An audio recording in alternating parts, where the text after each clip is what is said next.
অবৈধভাবে রাষ্ট্র ক্ষমতায় টিকে থাকতে বিগত ১৬ বছর গুম, খুন, হত্যা, নির্যাতনের মতো এমন কোনো অপরাধ নেই যা করেনি আওয়ামী সরকার। সবশেষ ছাত্র জনতার আন্দোলন দমাতে পাখির মতো গুলি করে মানুষ হত্যা করেছে আওয়ামী সন্ত্রাসী ও তাদের দোসর রাষ্ট্রীয় বাহিনীগুলো।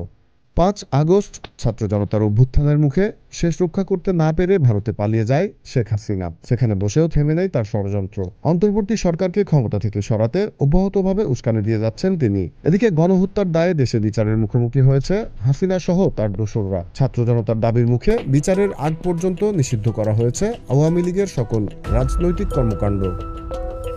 এমন পরিস্থিতিতে ষড়যন্ত্রী আওয়ামী নেতারা তাদের অস্তিত্ব টিকিয়ে রাখতে শুরু করেছে অন্তর্বর্তী সরকার বিরোধী প্রোপাগান্ডা। সামাজিক যোগাযোগ মাধ্যমে তারা অপপ্রচারে বলছে, করিডোরের নামে পার্বত্য চট্টগ্রাম, কক্সবাজার, টেকনাফকে বাংলাদেশ থেকে আলাদা করার বিষয় ধামাচাপা দিতেই আওয়ামী লীগ নিষিদ্ধের নাটক। মূলত প্রায় ২,০০০ নিরীহ মানুষকে হত্যার দায়ে গণদাবির মুখে নিষিদ্ধ হতে চলেছে আওয়ামী লীগ। এখানে অন্তর্বর্তী সরকারের কোনো ভূমিকা না থাকলেও নিজেদের পিঠ বাঁচাতে এ ধরনের অপপ্রচারে নেমেছে ফ্যাসিস্ট আওয়ামী দোসররা। Z news, Dhaka.